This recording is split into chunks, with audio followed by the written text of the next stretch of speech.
ወገኖቼ በተለያየ አጋጣሚ ይሄንን ቪዲዮ የምትሰሙ ኢየሱስ ላይ ተጣብቀን ከሚያፈሩት ወገነን ወይስ ደግሞ ፍሬ ጠፍቶብን ፍሬ ሳይታይብን ቀርቶ የምንቆረጥ ነን? አንዳንድ ጊዜ በዚህ ትምህርት ውስጥ ሳጠና የገባኝ ነገር ቢኖር ቅርንጫፍ የቱንም ያክል ቢወፍር የቱንም ያክል ፍሬ ቢያፈራ ግንድ ሊሆን አይችልም። አንዳንድ ጊዜ ሰዎች የሚወድቁት እያደጉ በሄዱ ቁጥር በፍሬ እየተገለጡ በበረከት እየተገለጡ በእውቀት እያደጉ በሄዱ ቁጥር ቅርንጫፍነታቸውን ትተው ግንድ መሆን ያምራቸዋል። ሳጥናኤል መልአክ ሆኖ የመላእክቶች ሁሉ አለቃ ሆኖ ተፈጠረ። ነገር ግን እግዚአብሔር መሆን ፈለገ።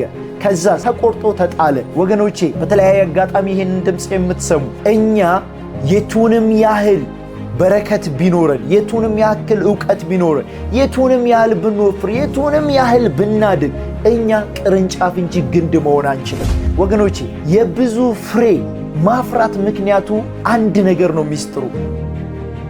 ሰላም ሰላም ውድ የእግዚአብሔር ቤተሰቦች በእያላችሁበት የእግዚአብሔር ሰላም ይብዛላችሁ። ዛሬም እንደተለመደው ደግሞ የእግዚአብሔርን ቃል አካፍላችኋለሁ። የማካፍላችሁ የእግዚአብሔር ቃል በዚህ በዮሐንስ ወንጌል ምዕራፍ 15 ከቁጥር 1 እስከ 6 ያለ ሐሳብ ይሆናል። በዚህ ስፍራ ላይ እንደምታውቁት ኢየሱስ ክርስቶስ ስለ የወይን ግንድና ቅርንጫፉ እያነሳ ለደቀ መዝሙሩ ያስተማረውን ትምህርት ነው የምናገኘው። ወደ ትምህርቱ ለመግባት ቃሉን ላንብብላችሁ። እውነተኛ የወይን ግንድ እኔ ነኝ፣ ገበሬውም አባቴ ነው። ፍሬ የማያፈራውን በእኔ ያለውን ቅርንጫፍ ሁሉ ያስወግደዋል፣ ፍሬ የሚያፈራውንም ሁሉ አብዝቶ እንዲያፈራ ያጠረዋል። እናንተ ስለነገርኳችሁ ቃል አሁን ንጹሐን ናችሁ። በእኔ ኑሩ፣ እኔም በእናንተ። ቅርንጫፍ በወይኑ ግንድ ባይኖር ከራሱ ፍሬ ሊያፈራ እንዳይቻለው እንዲሁ እናንተ ደግሞ በእኔ ባትኖሩ አትችሉም። እኔ የወይን ግንድ ነኝ፣ እናንተም ቅርንጫፎች ናችሁ። ያለ እኔ ምንም ልታደርጉ አትችሉምና በእኔ የሚኖር እኔም በእርሱ እርሱ ብዙ ፍሬ ያፈራል። በእኔ የማይኖር ቢሆን እንደ ቅርንጫፍ ወደ ውጪ ይጣላል፣ ይደርቅማል። እነርሱንም ሰብስበው ወደ እሳት ይጥሏቸዋል፣ ያቃጥሏቸዋልም ይላል። የቃሉ ባለቤት እግዚአብሔር ስሙ የተባረከ ይሁን። እንግዲህ በዚህ ስፍራ ያለውን አሁን ያነበብኩላችሁን ሐሳብ የተናገረው ጌታችን ኢየሱስ ክርስቶስ ነው። ጌታችን ኢየሱስ ክርስቶስ ደቀ መዝሙሩን ሰብስቦ ይህንን ቃል ሼር አደረጋቸው። በአጭሩ ሊናገራቸው የፈለገው ነገር ምንድን ነው?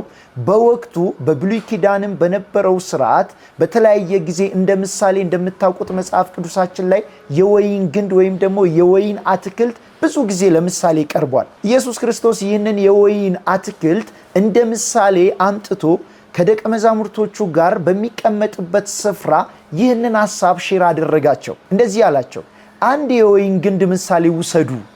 ያ የወይን ግንድ የራሱ የሆነ ቅርንጫፍ አለው፣ የራሱ የሆነ ደግሞ ፍሬ አለው አለ። ይህንን የወይን ግንድ ምሳሌ አመጣላቸውና እውነተኛ የወይን ግንድ እኔ ነኝ ብሎ ጀመረ። ቁጥር 1 ላይ እውነተኛ የወይን ግንድ እኔ ነኝ፣ ገበሬውም አባቴ ነው አለ። ይህንን ካለ በኋላ የሱንና የአባቱን የአብን ምሳሌ ከተናገረ በኋላ የእናንተ ድርሻ ደግሞ ቅርንጫፍ ናችሁ አለ። እኔ የወይን ግንድ ነኝ፣ ገበሬውም አባቴ ነው ካለ በኋላ እናንተ ደግሞ ቅርንጫፎቼ ናችሁ አላቸው። በደንብ ስሙኝ። በመጀመሪያ የወይን ግንድ አለ አለ። ያ የወይን ግንድ እኔ ነኝ አለ ኢየሱስ ባጭሩ። ገበሬው ደግሞ አባቴ ነው አለ። ይህ የወይን ግንድ ደግሞ ብቻውን የሚቀር አይደለም፣ ቅርንጫፎች አሉት አላቸው። እነዚህ ቅርንጫፎች የተባሉት ደግሞ እናንተ ናችሁ አላቸው። ይህንን ምሳሌውን ስንረዳ እግዚአብሔር አብ አለ፣ ወልድ ኢየሱስ አለ፣ ደቀ መዛሙርቶቹ ወይም ደግሞ በኢየሱስ ክርስቶስ የሚያምኑ ቅርንጫፎች የተባሉ አሉ። ይህ ቅርንጫፍ በሁለት ይካፈላል አለ። አንደኛው የሚያፈራ ቅርንጫፍ፣ ሁለተኛው ደግሞ ፍሬ የማያፈራ ቅርንጫፍ ነው አለ። ታዲያ አባቴ ይመጣና በእኔ ግንድ ላይ ተጣብቆ ያለ ቅርንጫፍ ፍሬ የሚያፈራውንና ፍሬ የማያፈራውን ይለያል አለ። ፍሬ የማያፈራውን ቆርጦ ይጥለዋል አለ። ፍሬ የሚያፈራውን ደግሞ ይበልጥ እንዲያፈራ ይገርዘዋል አለ፣ ያጠረዋል አለ። ወገኖቼ ኢየሱስ የወይን ግንድ ነው፣ እኛ ቅርንጫፎቹ ነን። ታዲያ እኛ ቅርንጫፎች ከዚህ ግንድ ጋር ተጣብቀን ያለነው ፍሬ ለማፍራት ነው። አባቴ ይመጣና የማያፈራውን ይቆርጠዋል አለ። የሚያፈራውን ደግሞ ፍሬ የታየበትን ይበልጥ ፍሬ እንዲያፈራ ይበልጥ ፍሬው እንዲበዛ ይገርዘዋል፣ ያጠረዋል አለ። አያችሁ በዚህ ክፍል ላይ ኢየሱስ ክርስቶስ ሊያስተምር የፈለገው ነገር ትላልቅ ትምህርቶች አሉ። የመጀመሪያው የወይኑ ግንድ እውነተኛ ካልሆነ ቅርንጫፎቹ እውነተኛ አይሆኑም። የወይኑ ግንድ ሕይወት ከሌለው ቅርንጫፉ ሕይወት አይኖራቸው። ኢየሱስ መጣና የሚያታልሉ ሌላ የሚመስሉ የወይን ግንዶች አሉ አለ። ነገር ግን እነሱ እውነተኞች አይደሉም፣ ሕይወት የለባቸው ማለት። እኔ ግን እውነተኛ የወይን ግንድ ነኝ አለ።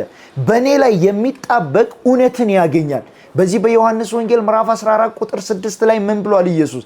እኔ አለ መንገድ እውነትና ሕይወት ነኝ ብሏል አይደል? ታዲያ ኢየሱስ የመጣው መንገድ ሊሆነን ነው። ኢየሱስ እንደዚህ አላለም፣ እውነተኛ የወይን ግንድ ላሳያችሁ፣ እውነት ወደዛ ስፍራ አለ እዛ ሂዱ ለማለት አይደለም የመጣሁት። እውነተኛ የወይን ግንድ ሆኜ የመጣሁት እኔ ነኝ ሲል ሊያሳርፋቸው ይሄንን ቃል ተናገራቸው። እውነተኛው እኔ ነኝ። ሌሎች እውነተኛ ያልሆኑ የሚመስሉ ሕይወት የማይገኝባቸው ፍሬ የማይገኝባቸው ግንዶች አሉ። እኔ ግን እውነተኛ የወይን ግንድ ነኝ አለ። እውነት ነው። ኢየሱስ እውነተኛ የወይን ግንድ ነው። በሱ ላይ የሚጣበቁ እውነተኛ ቅርንጫፍ ይሆናሉ። በሱ ላይ የሚጣበቁ እውነተኛ ቅርንጫፍ ፍሬ የሚያፈሩ ይሆናሉ። አንዳንድ ጊዜ እውነተኛ በሆነው ግንድ ላይ ተጣብቀው እውነተኛ የሆነ ሕይወት የሌላቸው ፍሬ ደግሞ የማያፈሩ ስላሉ አባቴ ይመጣል አለ። ፍሬ የማያፈሩትን ይቆርጣል አለ። ፍሬ የሚያፈሩትን ፍሬ የታየባቸውን ሰዎች ደግሞ ይገርዝና ያጠራና ሞር እንዲያፈሩ ያደርጋል አለ። ሌላው ከዚህ ጋር አያይዘን ማወቅ ያለብን ነገር ከዚህ ስፍራ ላይ ኢየሱስ እንደዚህ አለ፣ ፍሬ የሚያፈራና የማያፈራ አለ። እኔ እውነተኛ የወይን ግንድ ነኝ፣ ስለኔ ምንም ጥያቄ አይኑራችሁ አለ። ግን በመካከላችሁ ደግሞ በዚህ ግንድ ላይ ተጣብቆ ፍሬ የሚያፈራና የማያፈራ የሚባል ሁለት ግሩፕ አለ።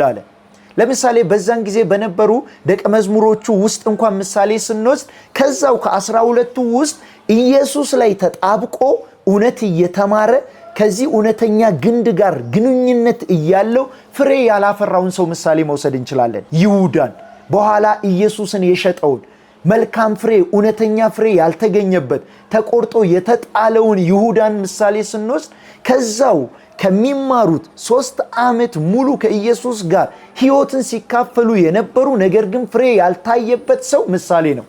ሌሎቹ 11ዶቹ ምሳሌ ከወሰነ ደግሞ ፍሬ የታየባቸው ናቸው። ኢቭን ጴጥሮስን እንኳን ምሳሌ ስንወስድ በኋላ ቢክደውም እንኳን ያኔ ፍሬ የታየበት ሰው ስለሆነ ቢክደው እንኳን በይቅርታ ተመልሶ በንስሐ ተመልሶ ይበልጥ በፍሬ እንደተገለጠ እናያለን። ለምን እንደዚህ ነው የሚለው? አባቴ ይመጣና አለ ፍሬ የሚታይበትን ትንሽ የሚያፈራውን ሰው ይበልጥ ያጠራዋል አለ። ምን እንዲሆን? ይበልጥ እንዲያፈራ። ጴጥሮስ እኮ የክህደት ኢየሱስን ክርስቶስን አሳልፎ የመካድ ነገር ነበረበት። ነገር ግን አባቱ መጣና ይበልጥ ይህ ሕይወት እንዲቀረፍለት ገረዘው። ከተገረዘ በኋላ በሕይወት ውስጥ ደግሞ በእውነት ከክርስቶስ ጋር መቆምን በዓለም ላይ የክርስቶስን ወንጌል የመስበክን ፍሬ ያፈራ ሰው ነው። ስለዚህ ትልቁ ሁለተኛው ማወቅ ያለብን ከኢየሱስ ጋር ተጣብቀው የሚያፈሩ አሉ፣ የማያፈሩ አሉ። የሚያፈሩትን እግዚአብሔር ይበልጥ እንዲያፈሩ ያጠራቸዋል፣ ይገርዛቸዋል። የማያፈሩት ደግሞ ይቆረጣሉ።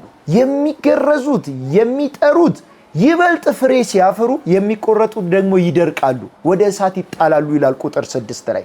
ስለዚህ እኛ ከየትኛው ወገን ነን? ኢየሱስ ላይ ተጣብቀን ከሚያፈሩት ወገን ነን ወይስ ደግሞ ፍሬ ጠፍቶብን ፍሬ ሳይታይብን ቀርቶ የምንቆረጥ ነን? በወይን ግንድ ላይ ተጣብቀን ፍሬ አለማፍራት አንችልም። ምክንያቱም ሌላ ፍሬ የሚያፈራው ጋር በንጽጽር ታይተን፣ ምክንያቱም ፍሬ ሳናፈራ ስንቀር እናፍራለንና።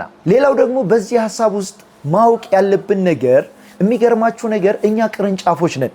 ኢየሱስ እውነት ነው የወይን ግንድ ነው፣ እኛ ደግሞ ቅርንጫፎች ነን። አንዳንድ ጊዜ በዚህ ትምህርት ውስጥ ሳጠና የገባኝ ነገር ቢኖር ቅርንጫፍ የቱንም ያክል ቢወፍር የቱንም ያክል ፍሬ ቢያፈራ ግንድ ሊሆን አይችልም። አንዳንድ ጊዜ ሰዎች የሚወድቁት እያደጉ በሄዱ ቁጥር በፍሬ እየተገለጡ በበረከት እየተገለጡ በእውቀት እያደጉ በሄዱ ቁጥር ቅርንጫፍነታቸውን ትተው ግንድ መሆን ያምራቸዋል። ሳጥናኤል መልአክ ሆኖ የመላእክቶች ሁሉ አለቃ ሆኖ ተፈጠረ። ነገር ግን እግዚአብሔር መሆን ፈለገ። ከዛስ ምን ሆነ? ተቆርጦ ተጣለ። ወደ አዳምና ሔዋን ሕይወትም ስንመጣ በገነት ውስጥ እግዚአብሔር እንደዚህ ኑሩ ብሎ እንዲኖሩ አደረጋቸው። አንድ ቀን ግን በሰይጣን ውሸት፣ በሰይጣን የስተት አስተምሮ እግዚአብሔርን መሆን ፈለጉ። ትክክል የሆነውና ትክክል ያልሆነውን የሚለየውን ለመብላት ያልታዘዙትን ለማድረግ መረጡ። ከዛ ከልጅነታቸው ጎደሉ። ወገኖቼ በተለያየ አጋጣሚ ይሄንን ድምጽ የምትሰሙ እኛ የቱንም ያህል በረከት ቢኖረን፣ የቱንም ያህል ዕውቀት ቢኖረን፣ የቱንም ያህል ብንወፍር፣ የቱንም ያህል ብናድግ እኛ ቅርንጫፍ እንጂ ግንድ መሆን አንችልም። ግንድ ለመሆን የፈለግን ቀን ከእግዚአብሔር ተቆርጠን እንለያለን። ምክንያቱም እግዚአብሔር ዲዛይን ያደረገን ቅርንጫፍ ሆነን እንድንኖር ነው። ቅርንጫፍ ሆነን ስንኖር ደግሞ በዛ ቅርንጫፍ ውስጥ የሚታየውን ፍሬ እንድናፈራ እግዚአብሔር ይፈልጋል። ስለዚህ እናንተ ቅርንጫፎች ናችሁ። በዛ ግንድ ላይ በትክክል የተጣበቀ ሰው ፍሬ አለማፍራት አይችልም። ምክንያቱም ቅርንጫፍ ስራው ምንድነው ከተባለ ከግንድ የሚበላውን ነገር አምጥቶ ፍሬ አድርጎ መግለጥ ነው። ወገኖቼ በዚህ ግንድ ላይ ስንጣበቅ ትልቁ ከኛ የሚጠበቀው ነገር ፍሬ ነው። ሌላው ማወቅ ያለብን ነገር ገና አንድ ሰው የወይን አትክልት ሲተክል ለምንድን ነው የሚተክለው ከተባለ ፍሬ ከሱ ለመሰብሰብ ነው። በጓራችን የብርቱካን ዛፍ ስንተክል አድጎ ብርቱካን ከሱ ለመልቀም ነው። ሌላ ዓላማ የለንም። እግዚአብሔር በዚህ በወይን ግንድ በክርስቶስ ላይ ሲያጣብቀን ምንድነው ዓላማ ከተባለ ከኛ ፍሬ ለመሰብሰብ ነው። በፍሬ እንድንገለጥ ይፈልጋል። ምክንያቱም በዚህ በወይኑ ግንድ በኢየሱስ ክርስቶስ ላይ ተጣብቆ አለማፍራት ስለማይቻል ታዲያ ፍሬ እንድናፈራ ምንድነው ከኛ የሚጠበቁ ከተባለ ሌላ ምንም የተወሳሰበ ነገር የለውም። ትልቁ ፍሬ ለማፍራት ከኛ የሚጠበቀው ነገር ግንዱ ላይ በስርዓቱ መጣበቅ ነው። ከግንዱ ላይ የሚበላውን የሚጠጣውን በስርዓቱ መቀበል ነው። በዛ በተቀበልነው ፍሬ አድርገን መገለጥ ነው። አንዳንድ ጊዜ በዚህ ግንድ ላይ የተጣበቀው ቅርንጫፍ ከግንዱ ላይ ምግብ ያገኛል። እኛ ኢየሱስ ክርስቶስ ላይ ስንጣበቅ ከኢየሱስ ክርስቶስ ላይ እኛ ውስጥ ኦፕሬት የሚያደርግ መንፈስ አለ። ከዚህ መንፈስ የተነሳ የመንፈስ ቅዱስ ፍሬን ደግሞ እኛ እናፈራለን። ገላትያ ምዕራፍ 5 ላይ በግልጽ ጳውሎስ ሲያስቀምጥ ምን አለ? የመንፈስ ቅዱስ ፍሬ አለ። በሕይወታችን ውስጥ እግዚአብሔር ከኛ ሊሰበስብ የሚፈልገው በውስጣችን ከክርስቶስ በተካፈልነው መንፈስ ከሱ የተነሳ የምናፈራውን ፍሬ ከኛ ሊሰበስብ ይፈልጋል። ሌላው የመጨረሻው በዚህ ክፍል ውስጥ የምንማረው ነገር ደጋግሞ በቁጥር 4 እና በቁጥር 3 ላይ ኢየሱስ የተናገረው ነገር አለ። እናንተ በእኔ ብትኖሩ እኔ በእናንተ አለና እናንተ ደግሞ ብዙ ፍሬ ታፈራላችኋል። የብዙ ፍሬ ማፍራት ምክንያቱ አንድ ነገር ነው። ሚስጥሩ እሱ ምንድነው? እኛ በኢየሱስ መኖር፣ ኢየሱስ በእኛ መኖር ነው። ሌላ ካልኩሌሽን የለውም። አንዳንድ ጊዜ እኛ በኢየሱስ በስርዓቱ ሳንኖር ኢየሱስ በሕይወታችን ውስጥ በስርዓቱ እንዲኖር ሳንፈቅድለት በፍሬ መገለጥ እንፈልጋለን። ፍሬ የሚኖረው የግድኛ በኢየሱስ ኢየሱስ በእኛ ሲኖር ነው። ምክንያቱም ሰዎች በፍሬያቸው ነው የሚታወቁት። መራራ ፍሬ ከመራራ ዛፍ ላይ ነው የሚገኘው። ጣፋጭ ፍሬ ከጣፋጭ ዛፍ ላይ ነው የሚገኘው። እኛ ጣፋጭ ከሆነው ዛፍ ላይ የወጣን ቅርንጫፎች ነን። ምክንያቱም እውነተኛው የወይን ግንድ ኢየሱስ ነው። የተጣበቅነው በሱ ላይ ነው። እሱ በእኛ ውስጥ እንዲኖር እንፍቀድለት። እኛ በሱ እንኖር፣ ያኔ ፍሬ እናፈራለን። ያለ ኢየሱስ አትችሉም ብሎናል። ምክንያቱም በግልጽ እንደዚህ አለ፣ እናንተ ያለ እኔ አትችሉም አለ። በእኔ ግን ደግሞ ብዙ ፍሬ ታፈራላችሁ አለ። በሕይወታችሁ ውስጥ በፍሬ ለመገለጥ የምትፈልጉ፣ ስኬታማ ለመሆን የምትፈልጉ፣ በዚህ ምድር ላይ እግዚአብሔር በሕይወታችሁ ውስጥ እንዳሰበው ለመኖር የምትፈልጉ፣ ለመገለጥ የምትፈልጉ ሚስጥሩ አንድ ነው። እሱ ምንድነው ከተባለ በትክክለኛው እውነተኛው የወይን ግንድ ላይ በትክክለኛ ሁኔታ መጣበቅ ነው። ቅርንጫፍነታችንን አውቀን ከሱ ጋር መኖር ነው። ከሱ የሚበላ የሚጠጣውን እየተቀበል በእኛ ውስጥ እንዲኖር ፈቅደንለት በውስጣችን ባለው መንፈስ እንድናፈራ ዝግጁ መሆን አለብን። ተባረኩ።